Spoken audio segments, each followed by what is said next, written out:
Glória a Deus. Na nossa caminhada no livro de Atos, nós chegamos numa cena não muito prazerosa, mas eu gosto da sinceridade da Bíblia e da honestidade de Lucas quando descreve isso. Geralmente nos livros de história, os historiadores eles cortam a parte ruim, né? Muita coisa da história do Brasil a gente não sabe porque não foi narrado. Porque a história sempre é narrada pelo vencedor, teoricamente, né? E o vencedor só coloca os louros da vitória. Mas o bom da Bíblia é que ela narra as dificuldades e as lutas, para a gente aprender com elas. Então, hoje é aquele dia da gente olhar para Atos 4, finalzinho, que é uma bênção, mas entrar e fazer uma comparação com Atos 5. E é por isso que, na comparação, Atos 5 parece que fica em evidência. Mas eu gostaria que nessa noite você ficasse com Atos 4:32 em diante em evidência. Esse é o foco.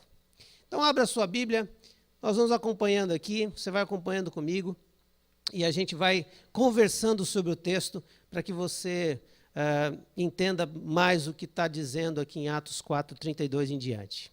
Primeiro que, a partir do versículo 32, é um resumo de Atos 4, que é, na verdade, uma réplica, uma continuidade de Atos 2:32. O que acontece em Atos 2:32 continua acontecendo em Atos 4:32. E o resumo de Atos 4 é exatamente que a generosidade era a marca dessa igreja que estava se iniciando. Generosidade. Versículo 32. Da multidão dos que creram, era uma a mente e um o coração. Ninguém considerava unicamente sua coisa alguma que possuísse, mas compartilhavam tudo o que tinham. Então havia unidade, desprendimento de bens e um desejo de servir o outro nas suas necessidades. Essa era a marca dessa igreja que se iniciava. Uma outra característica que resume Atos 4 é que os apóstolos continuavam pregando que Jesus estava vivo. Essa era a tônica da mensagem. Eu brinco que Pedro acho que pregava um sermão só. Era a mesma coisa. Vocês mataram Jesus, mas Deus o ressuscitou. E agora nós estamos pregando, e essas coisas que estão acontecendo é prova de que ele está vivo, fazendo o que ele sempre fez, pelo poder do Espírito Santo. Então, quando os apóstolos continuam pregando que Jesus está vivo, é porque eles estão pregando a ressurreição. E exatamente porque eles estavam batendo na tecla, versículo 33. Com grande poder, os apóstolos continuavam a testemunhar da ressurreição de Jesus e grandiosa graça estava sobre eles. O discurso foi mantido, a igreja continuava vibrando com o poder do Espírito Santo que havia descido em Pentecoste, em Atos 2. Isso era algo fantástico que ainda estava perpetuando no coração deles, porque eles buscavam diariamente, estavam cheios do Espírito Santo. Isso quer dizer que o Espírito veio sobre eles em Atos 2, mas eles continuavam buscando o Espírito Santo e estavam sempre cheios do Espírito Santo, porque se não tivessem cheios do Espírito Santo, não continuaria isso que estava acontecendo. Já teria morrido no segundo dia. Já viu você em acampamento? Moçada que já foi em acampamento? O que acontece quando a gente sai de acampamento? Fire, poder, fogo, você crê em tudo. Ora para a conversão do tio, da avó, do sogro, você prega até para poste. Passou uma semana, a tua mãe já liga para o pastor de jovem e fala assim, não dá para fazer um retiro toda semana para ver se engrena o rapaz? É mais ou menos assim. Então, o segredo dessa continuidade de Atos 2 e Atos 4 era exatamente porque havia uma continuidade de busca de Deus constantemente. E por isso o discurso também era o mesmo, que time que está ganhando não se mexe. Jesus viveu entre nós, Jesus morreu por nós, Jesus ressuscitou para nós e Jesus vive em nós. Esse é o nosso discurso. Quer que Jesus viva em você? Arrependa dos seus pecados, muda de vida. Entrega a sua vida para Jesus. Esse era o discurso.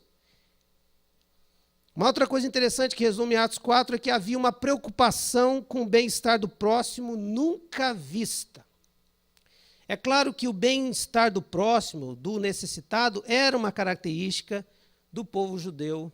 A gente pode ver isso na lei. A lei mosaica também falava sobre isso, e algumas leis foram criadas exatamente para preservar o bem-estar, proporcionar o bem-estar de alguém. Por exemplo, se der uma olhada, havia uma lei, em Deuteronômio 14, 28 e 29, havia uma lei que a cada 3 anos tinha que se dar o dízimo dos mantimentos, daquilo que foi das colheitas, que era exatamente para os levitas, os estrangeiros, os órfãos e as viúvas. A cada 3 anos. Havia uma oferta, um dízimo especial para o sustento de pessoas com necessidade. Havia uma preocupação muito grande. Tanto é que, se você olhar em Deuteronômio 15, Deus fala claramente o cuidado que precisa ter com os pobres. Se houver algum israelita pobre em qualquer lugar das cidades, da terra que o Senhor, seu Deus, lhe está dando, não endureçam o coração, nem fechem a mão para com o seu irmão pobre. Olha o versículo 11 do capítulo 15 do Deuteronômio. Sempre haverá pobres na terra. Por isso que Jesus faz aquela expressão. Os pobres sempre tereis convosco. Vem desse texto aqui. Portanto, eu lhes ordeno que abra o coração para o seu irmão israelita, tanto para o pobre como para o necessitado da sua terra. Deus está falando assim, olha, os pobres têm com toda a terra, mas eu quero que nessa terra aqui, isso não exista. Esse cuidado havia. Só que estava tão cerimonial, estava tão obrigatório, tão lei, mas quando o Espírito Santo vem, há uma verdadeira conversão, há uma concentração sobrenatural de amor ao próximo. Versículo 34 e 35 de Atos 4. Não havia pessoas necessitadas entre eles, pois os que possuíam terras ou casas as vendiam, traziam o dinheiro da venda e os colocavam aos pés dos apóstolos, que o distribuíam segundo a necessidade de cada um. Verdade primeira, não havia necessitados. Por quê? Porque os que tinham vendiam seus bens para suprir a necessidade dos outros. E os apóstolos dividiam segundo a necessidade de cada um. Há de se ressaltar que aqui não está dizendo que as pessoas vendiam todas as suas coisas e entregavam e faziam um montante e viviam numa espécie de comunismo primitivo. Não. Cada um vendia aquilo que entendia no seu coração que deveria abençoar a vida de alguém. Havia uma liberalidade, mas também havia uma liberdade. A propriedade privada era respeitada, sim. Ninguém tinha obrigação de fazer nada daquilo que não queria fazer. Isso é bem claro no texto. E isso tem que ser ressaltado. Então, quando alguém vem dizer para você que você tem que dar tudo, porque no Velho Testamento era o dízimo de 10%, mas no Novo tem que dar tudo, é uma interpretação interesseira para que você se disponha a dar tudo que você tem. Já viu o discurso? Dê tudo que você tem. Não, não, não, não. Dê tudo aquilo que você entendeu no seu coração que precisa ser dado para glorificar a Deus e para o bem do próximo. E aí nós percebemos a diferença entre o Velho e o Novo Testamento. O Velho Testamento está dizendo, olha, o dízimo é tanto, tem que dar tanto, tal mês, tal ano, tem que dar isso, isso, isso. Tudo regradinho. O Novo Testamento já trabalha numa ação do coração. Só que tem uma coisa. Começava a se perceber que quanto mais as pessoas eram cheias do Espírito Santo, menos elas se preocupavam com o bolso. E esse é um princípio que a gente carrega para a vida. Quanto mais você se enche do Espírito Santo de Deus, menos você se preocupa com o bolso. Não é irresponsabilidade, viu, queridos? Nada disso. Mas é que aquilo já não tem mais poder sobre você. O dinheiro se torna servo para as prioridades que o servo de Deus quer utilizar. E é por isso que não existia gente passando necessidade. porque ninguém conseguia olhar para isso e ficar inerte e apático diante da dor e da necessidade dos outros. E o símbolo, então, desse jeito, esse novo jeito de lidar com o dinheiro, o jeito de lidar com o próximo, de olhar para o próximo, não com uma lei, não, eu tenho que fazer porque a lei me diz, está em Barnabé. E é fantástico que a Bíblia vai descrever já, então, em Atos 4, a história desse apóstolo que, para mim, é top 10. É um dos caras que eu admiro na Bíblia. Ele e Estevão. Mas esse cara eu admiro e eu vou contar por que eu admiro. Primeiro, porque no versículo 36 e 37, olha só como os apóstolos vão denominá-lo. José, um levita de Chipre, a quem os apóstolos deram o nome de Barnabé, que significa encorajador. Vendeu um campo que possuía, trouxe o dinheiro e colocou aos pés dos apóstolos. Primeiro o nome dele era José. Alguma coisa com o Senhor é a sua salvação. E os apóstolos olham e falam assim, rapaz, você está com o nome errado. É verdade, é isso tudo aí, mas você é como se fosse o pai da consolação. Você é pacificador, teu coração é dilatado, como diz o humorista. Você está sempre preocupado com os outros. Não, nós vamos colocar outro nome em você. Vamos chamar você de Barnabé, que quer dizer encorajador, filho da consolação, pacificador. Uma coisa interessante que ele era levita de Chipre. Se você perceber, no Velho Testamento, os levitas não tiveram herança. Lembra disso? Mas esse tinha. Houve uma reformulação e, a partir da Guerra dos Macabeus, mudou-se essa lei. Então, ele tinha, sim, bens. Mas olha só o princípio no coração desse homem. Agora que ele podia ter bens, os bens não tinham, não o prendiam. Porque ele descobriu que levita vive de Deus, da dependência de Deus. Quando Deus fala assim, os levitas não vão ter herança, por quê? Porque eu sou a sua herança. E aí, este homem continua tendo essa postura. Mesmo tendo um bem, ele não fica com o bem preso. Clemente de Alexandria acredita que ele foi um dos 70. Então, ele anda com Jesus, conhece Jesus, experimenta a vida com Jesus, e é por isso que eles vão chamá-lo de apóstolo lá na frente, porque ele esteve presente na ressurreição de Jesus, viu Jesus, experimentou a ação de Jesus.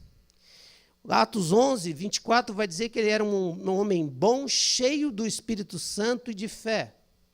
Foi Barnabé que, cheio do Espírito Santo, olhou para Saulo, quando todo mundo estava morrendo de medo de Saulo, e chamou, dizendo assim, não, gente, esse homem é convertido, bota fé, porque esse homem aqui é de Deus. Quando todo mundo estava morrendo de medo de Paulo, foi ele que deu a cara a tapa. Ele representa os apóstolos de Antioquia, e tem uma coisa interessante na história de Barnabé. Chegou um momento do seu relacionamento com Paulo que não deu certo. Olha só que coisa interessante. Até os homens de Deus têm dificuldade de relacionamento. A amizade continuou. Mas eu creio plenamente que Barnabé retira o seu time de campo, porque ele entendia que Deus queria usar Paulo. Ele diz assim, o meu Jesus já disse, o João Batista já disse uma coisa que eu vou dizer, convém que ele cresça e eu diminua. Paulo, vai fazer a obra do ministério, eu não quero atrapalhar. E desaparece de cena. Só um homem cheio do Espírito Santo, com o coração totalmente pronto, não tem egos. Abre mão e deixa. Porque mais importante é a obra de Deus do que a minha glória. E é por causa disso que ele resume. O texto resume, em Atos 4, resume tudo a respeito de como deve ser a igreja primitiva e como eram os homens dessa igreja primitiva. Um homem como Barnabé, que simplesmente olhou para a necessidade das pessoas, olhou para os seus bens e disse assim, o que eu estou fazendo com tudo isso?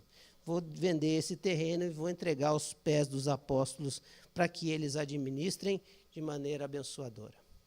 Conclusão de Atos 4. Primeiro que o Espírito fez com que homens e mulheres se tornassem altruístas, ao invés de egoístas, não pensando tanto em si, mas no próximo.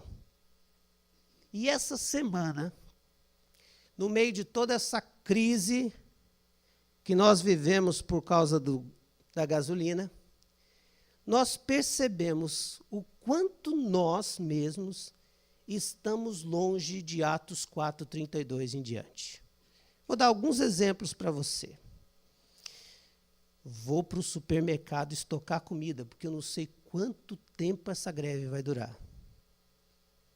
Você tinha 5 quilos de arroz, mas você comprou mais um pacote. E talvez aquele que não tinha nenhum ficou sem porque você estocou 10 quilos.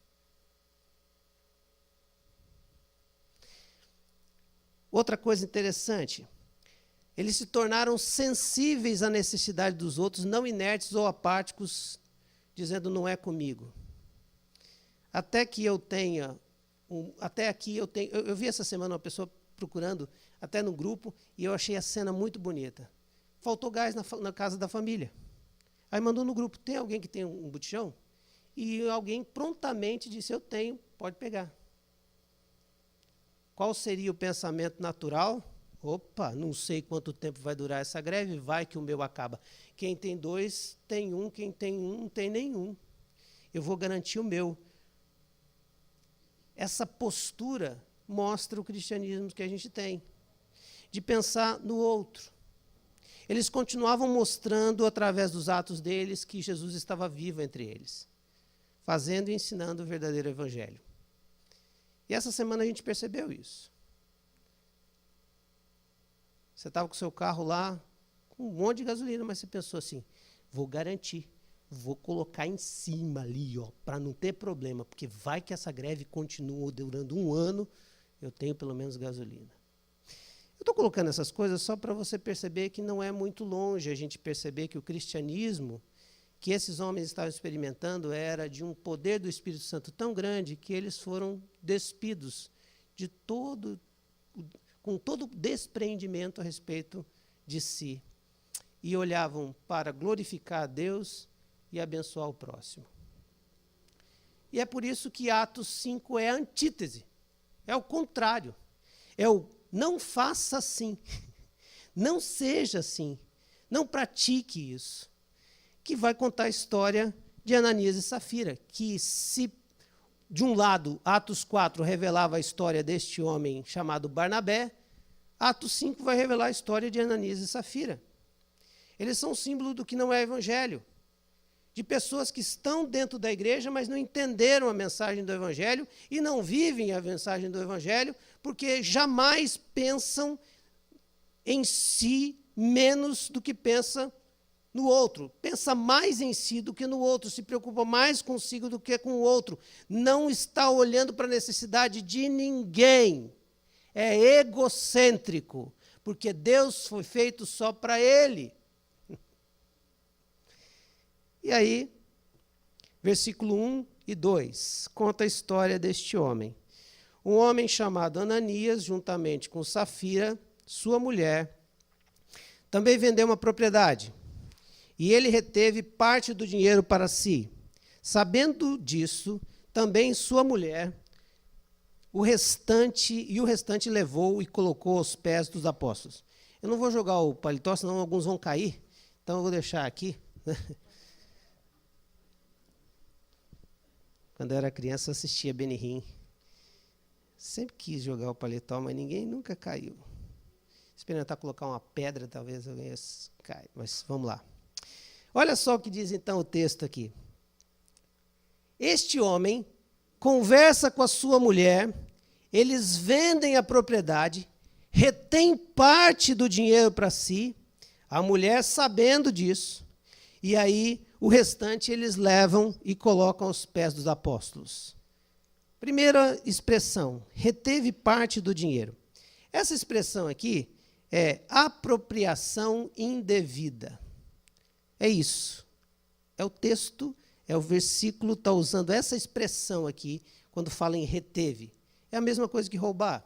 É a mesma palavra usada por Acã, para descrever Acã lá no Velho Testamento, em Josué 7, quando Deus mandou matar tudo, não deixar nada no meio dos babilônicos, mas ele viu uma capa tão bonita, e olha, 2,4 kg de prata e uma barra de ouro de 600 gramas, ele pensou, estou feito, só deu uma catada e guardou para si. Ele escondeu lá na tenda dele, e quando Josué foi para lutar, de repente eles perderam, uma batalha ganha. E aí ele falou, tem alguma coisa errada, Senhor? E aí Deus fala assim, tem sim, pecado está no meio do povo. E ele chama todos os clãs e vai dizendo, e aí, até que chega no clã deste homem, e ele confessa o seu pecado, e diz, eu não resisti, eu só peguei uma capa, e essas quantidades de grama de prata e de ouro, só. E aí, a família dele toda é morta, ele é morto, e a gente se horroriza, fica horrorizado com isso, alarmado com isso, que Deus mau. Mas sabe de uma coisa? Sabe qual é o nosso problema? Nós relativizamos aquilo que é errado. Errado é errado. Errado não é meio certo. Errado é errado. Faz uma meia receita certa. Você come comida errada. Faz uma meia comida sem sal. Você come comida sem sal. Faz uma meia baliza. Você não é meio reprovado. Paga meia conta. Você continua devendo.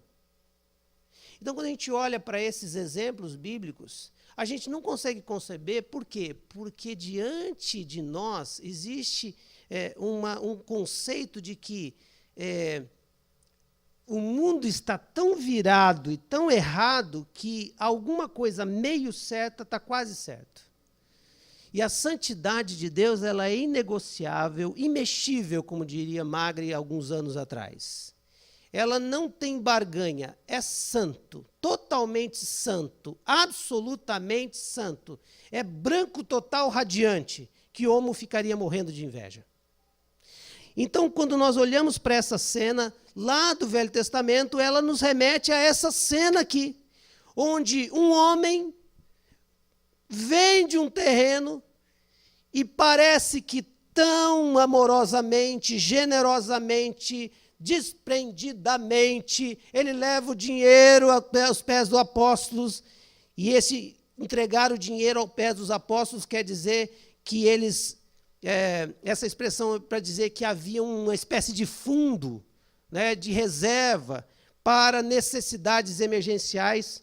Só para você entender um pouquinho da história, por que estava tendo tanta necessidade financeira? Porque esse pessoal foi para lá, em Atos 2, para a festa do Pentecoste. Lembra disso? E quando eles chegaram lá, o poder do Espírito Santo veio sobre eles e muita gente não voltou para casa. Muita gente falou assim, o quê? Eu vou voltar para minha casa, eu quero ficar aqui. Porque Jesus vai voltar, e se ele saiu daqui, ele deve voltar para cá, né, para não perder o caminho. Então, se vai voltar para Jerusalém. Estou esperando. E Jesus não veio na semana, passou, não veio na outra, fizeram as contas de novo, falaram, não, mas é na outra. E não vem, e esse pessoal começou a ficar passando necessidade. Até que houve essa questão de ter que ajudar. Muita gente também perdeu os seus trabalhos, suas regalias, porque se converteram. E aí perderam todo o prestígio que tinha e perderam até seus empregos. Então, a igreja tinha muita demanda de necessidades que precisavam ser supridas. Então, eles depositavam aos pés dos apóstolos, era essa maneira de fazer um fundo. Levavam até os apóstolos, não para o apóstolo ficar com ele. Ah, que bênção! Estava precisando, não era para o apóstolo, nem para o bispo, nem para o pai apóstolo, nem para o bambambam. Era para eles administrarem. Então aí você fica pensando, qual foi o pecado de Ananias? O que ele fez de tão errado assim? Gente, ele até ajudou mais. porque entregou lá o dinheiro para o pessoal. Acontece que o pecado dele não foi não dar tudo. E esse é um discurso que a gente ouve por aí, gente pregando sobre isso, dizendo que não, é porque ele não deu tudo. Não, não foi porque ele não deu tudo. Foi porque ele combinou algo e não cumpriu. Vamos ver o versículo 3 e 4. Então perguntou Pedro: Ananias, como você permitiu que Satanás enchesse o seu coração a ponto de você mentir ao Espírito Santo e guardar para si uma parte do dinheiro que recebeu pela propriedade? Ela não lhe pertencia e depois de vendida o dinheiro não estava em seu poder. O que levou a pensar em fazer tal coisa? Você não mentiu aos homens, mas mentiu a Deus. Entende a dimensão? Não é porque ele não entregou tudo. Não, se ele tivesse combinado, Deus, eu vou fazer o seguinte, eu vou vender por 100, mas eu vou dar 50 para o Senhor. Entregasse 50, ele seria abençoado, não teria problema nenhum. E até mesmo se ele não quisesse dar nada, ele não era obrigado a dar nada. Não havia obrigatoriedade desse dinheiro. O problema é quando você fala com Deus uma coisa, promete uma coisa para Deus, e Ele fica esperando você cumprir. Graças a Deus que as misericórdias são maiores do que a justiça de Deus, ou elas cobrem a justiça de Deus por enquanto, porque senão, quanta coisa que a gente promete e depois não cumpre. Mas olha só o texto. Duas expressões são fortes. Primeiro, que o pecado de Ananias foi permitir que Satanás enchesse o seu coração. Enchesse do quê? Primeiro, de desonestidade. Porque ele promete dar tudo, ou dá tudo e pega e muda de ideia e retém algo para ele, como sendo tudo. E dá essa parte como sendo tudo. Isso é desonesto. Porque se ele prometeu uma coisa, ele deveria cumprir. Uma outra coisa interessante que permitiu Satanás encher o coração deste homem, é porque ele começou a olhar para um grau de espiritualidade que estava acontecendo, que era assim, o pessoal falava assim, não tem que dar nada. Mas eu amo tanto esse Jesus que eu quero dar. Eu quero ofertar. Ele falou, rapaz, e aí todo mundo fala, olha, isso é crente. Isso aqui, Barnabé é homem de Deus mesmo. Esse é top 10. Olha, vou dizer uma coisa para você. Tem cara bom, mas o Barnabé é demais. E ficou famosa essa demonstração de total desprendimento, era sinal de espiritualidade, de quanto mais você entregava seus bens, sua vida, estava demonstrando a sua espiritualidade. É verdade. Só que olha só a cabeça de Ananias e Safira, falou assim, eu quero ter essa glória que o Barnabé está tendo. Todo mundo falando dele, que ele é top 10, isso aqui é crente, ó. Então eu vou fazer, só que eu não quero pagar o ônus disso. Eu não quero pagar o ônus de ter que entregar tudo. Eu vou mentir. Eu vou omitir.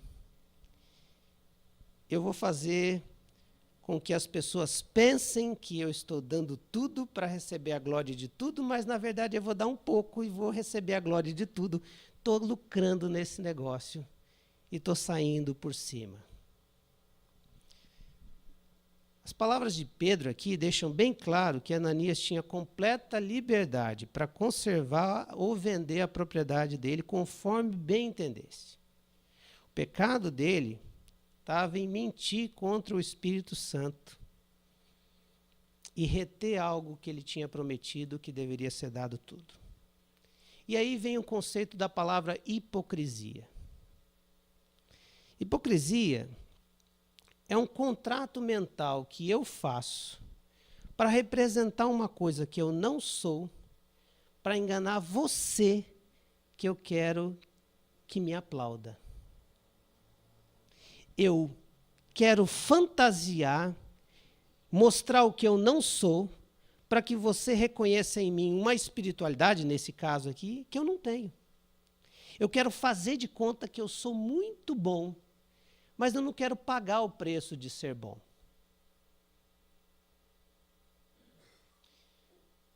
Aquelas pessoas que querem que os outros orem por ele porque o cara é um homem de oração. Mas não quer levantar às 4 da manhã para orar como o cara de oração ora. Não quer abrir mão do jejum ou daquelas guloseimas enquanto o cara fala assim, não, Senhor, eu estou aqui.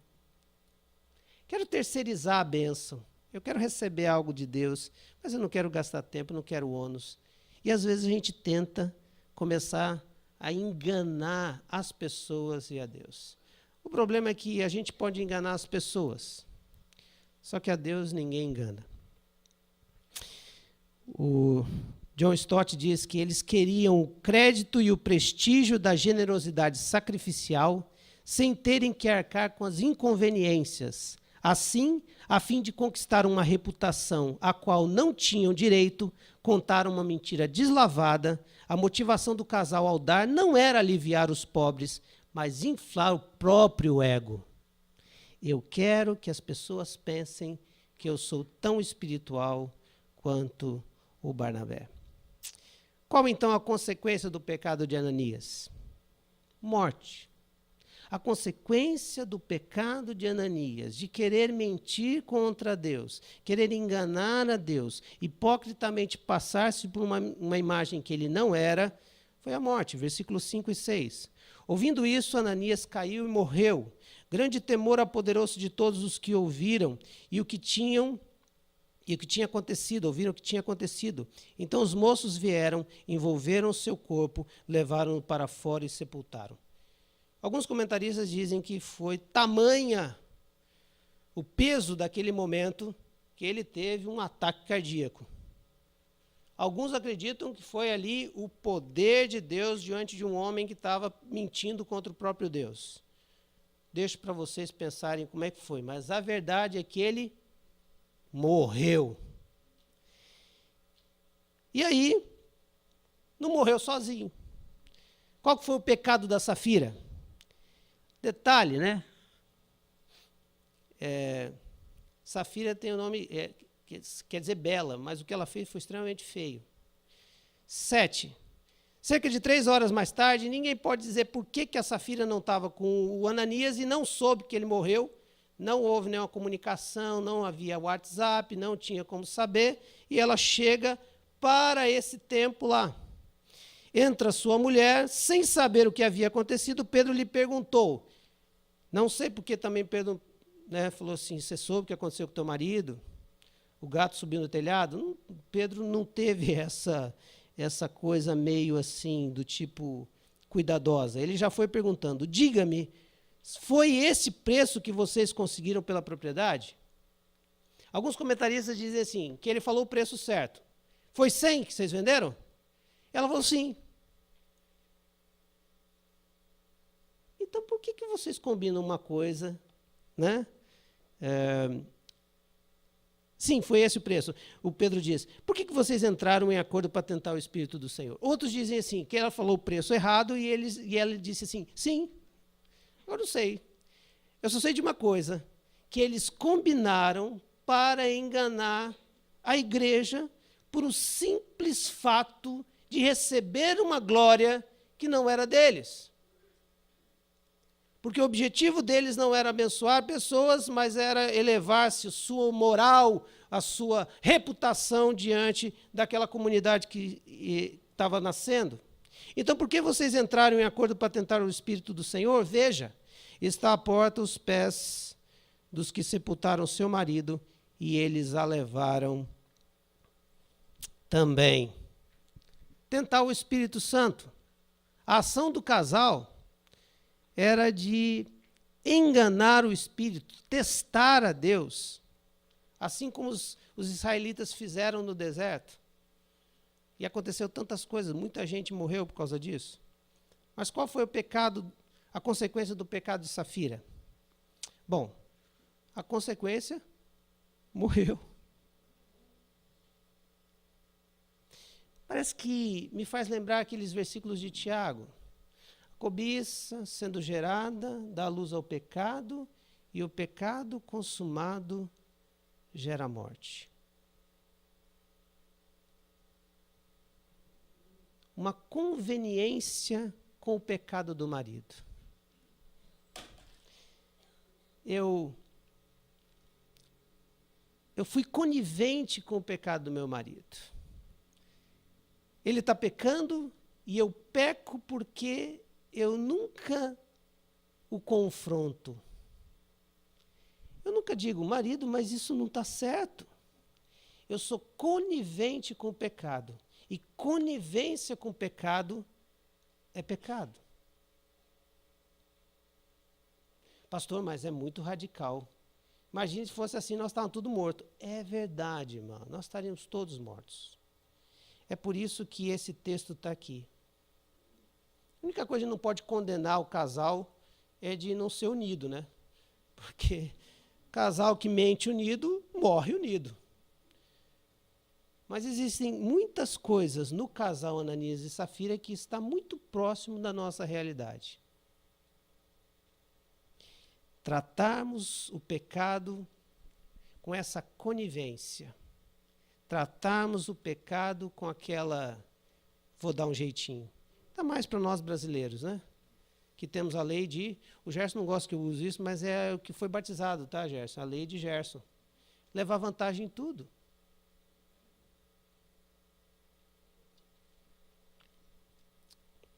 E qual é a consequência, então?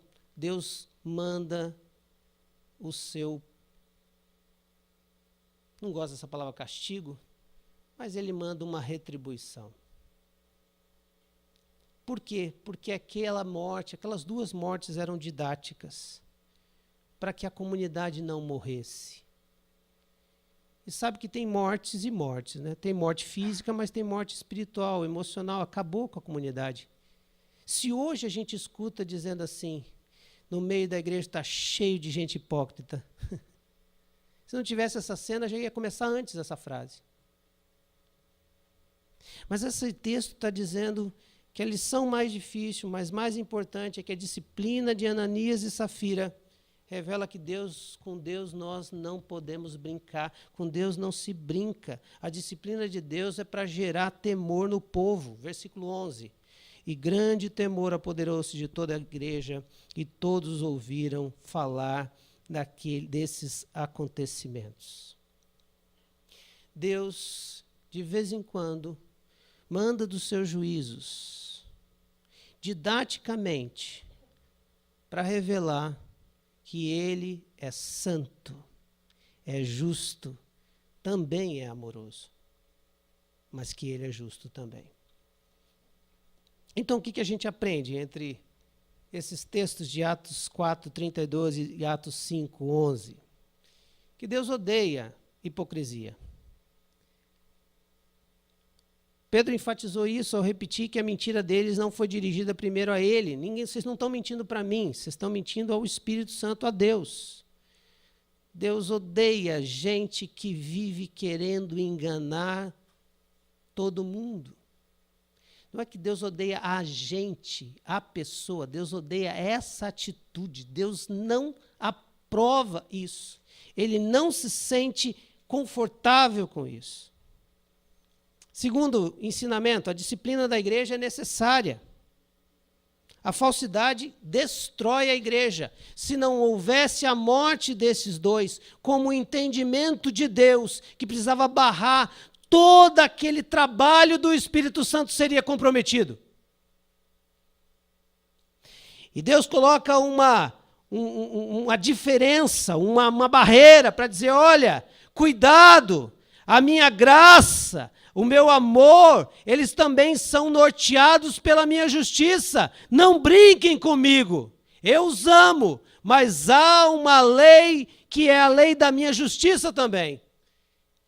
E que todo homem que comete algo contra mim, deliberadamente, me zombando, desrespeitando de mim, eu tenho os meus limites, não porque eu tenho limites, mas eu tenho os meus limites para que vocês não se destruam. Deus teve que dar um basta e dizer, chega, porque senão toda a comunidade poderia se perverter. Não é isso que acontece quando você vê impunidade, impunidade, impunidade no meio da igreja? Pessoas cometendo o que quiser, fazendo o que quiser e todo mundo passando a mão? Qual é o nível de espiritualidade que essa igreja vai?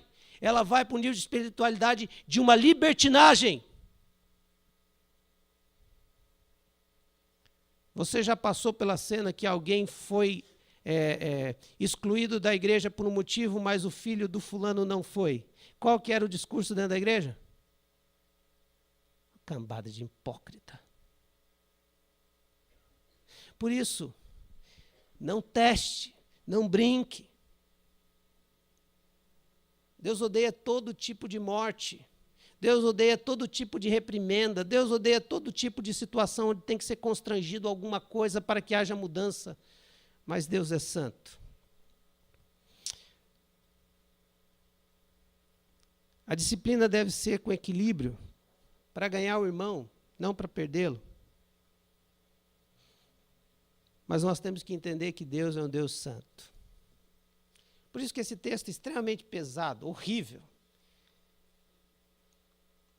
Uma outra lição desse texto é que mais importante que a reputação é o caráter. Está cheio de gente com reputação, pouca gente com caráter. Caráter é aquilo que você é quando ninguém te vê. Reputação é o que os outros acham que você é. É gente que tem consciência tranquila, porque a consciência tranquila é a maior bênção que o cristão pode ter. O John Stott disse algo muito interessante, eu queria ler para você. Os irmãos do avivamento, do reavivamento no leste africano, que deram grande ênfase a este ensino da reputação e da consciência tranquila, eles tinham um ditado que dizia assim: viver numa casa sem telhado e nem paredes. Essa era a expressão para dizer que o cristão deveria viver numa casa sem telhados e sem paredes, ou seja, de não permitir que nada se oponha entre você e Deus e entre você e as pessoas. Essa é a abertura que Ananias e Safira não conseguiram manter. Não tem telhado na sua casa porque tem conexão direta com Deus. Ele te vê e você o vê. Mas também não tem parede, porque o teu irmão te vê e você o vê. Você já percebeu as mudanças que aconteceram nas organizações? Lembra quando vocês tinham salas? Hoje as organizações não têm mais sala.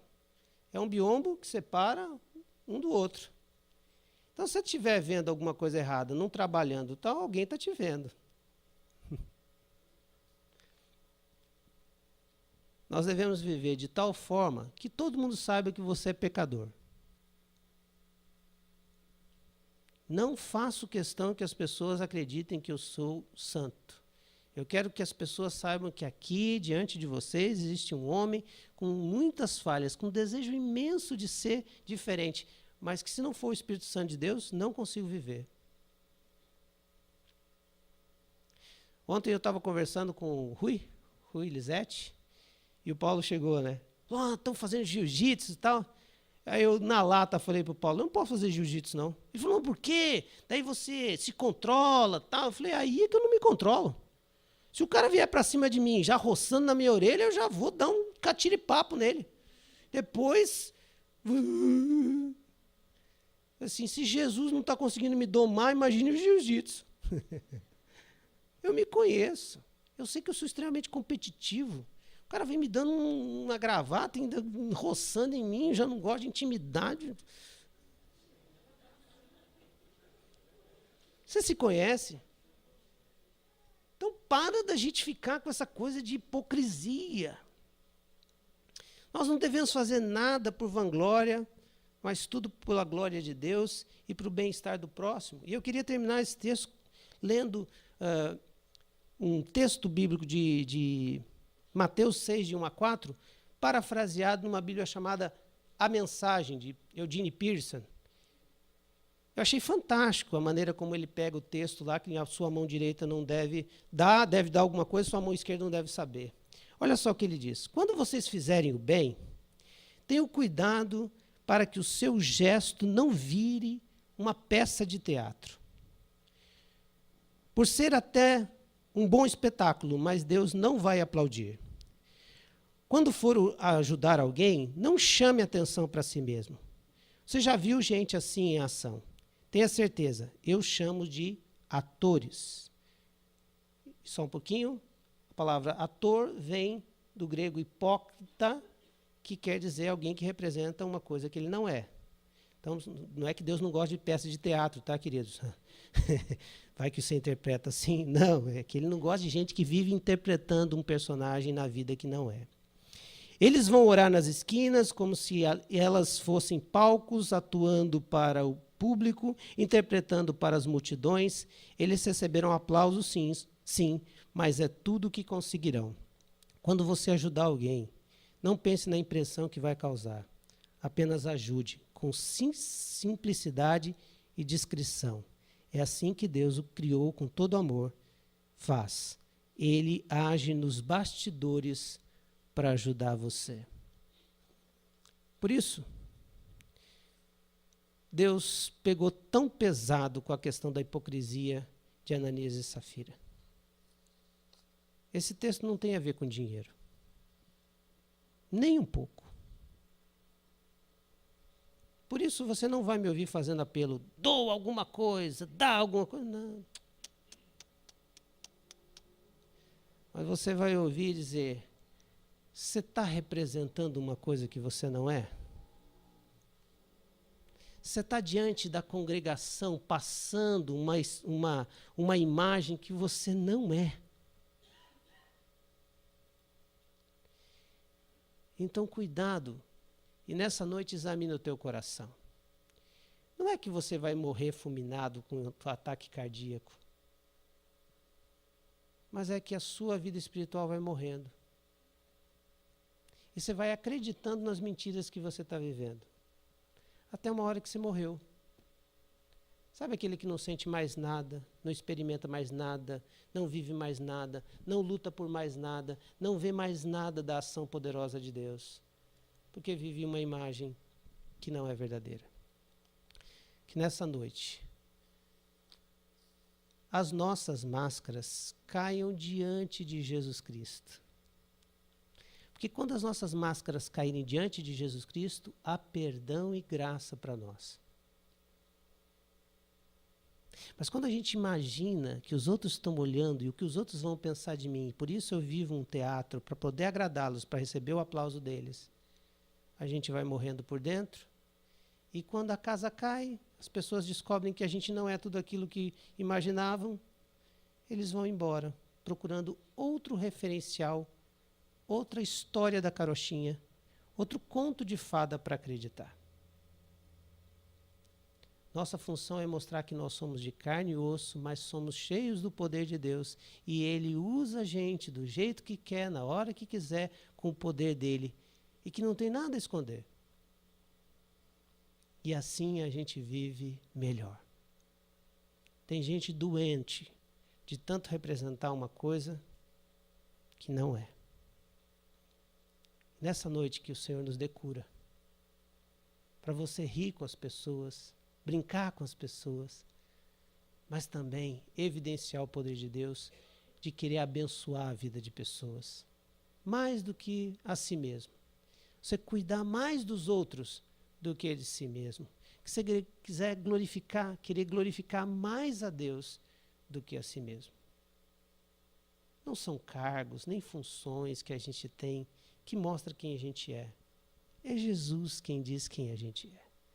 Feche seus olhos, eu quero orar com você.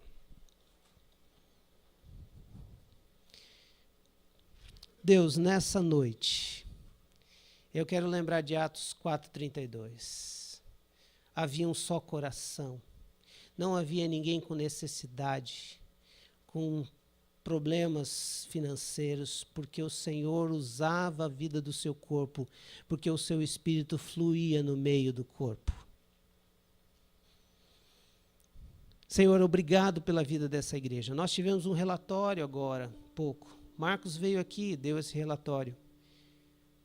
da liberalidade do seu povo. Pai, eu sei que isso é vento do teu Espírito soprando sobre a vida da igreja e dizendo, nada é teu, tudo é meu. Senhor, cada vez mais nos desperta a viver essa vida, de olhar para o próximo e desejar servi-lo. Pai, tira de nós qualquer sentimento de uma hipocrisia, de passar uma imagem que nós não somos. Traz para nós, ó Deus, a vida no corpo, de que as pessoas possam ser transparentes, que a nossa casa espiritual, nossa casa emocional não tenha teto, porque o Senhor tem conexão conosco toda hora. O Senhor nos vê, o Senhor vê dentro da gente.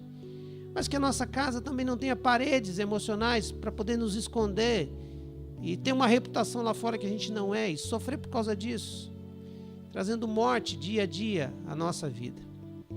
Que o Senhor nos cure para que a gente possa ser como o Senhor é, no poder do Teu Espírito. E que essa igreja seja uma igreja cada vez mais generosa, continue sendo generosa e que abençoe e que ninguém aqui sinta falta de nada. E que o Senhor supra as nossas necessidades, como o Senhor fazia naquela igreja lá em Atos. Que o Senhor nos abençoe e nos guarde. Que o Senhor faça resplandecer o seu rosto sobre nós e tenha misericórdia de nós. Que o Senhor sobre nós levante o seu rosto e nos dê a paz hoje e sempre. Amém, amém e amém.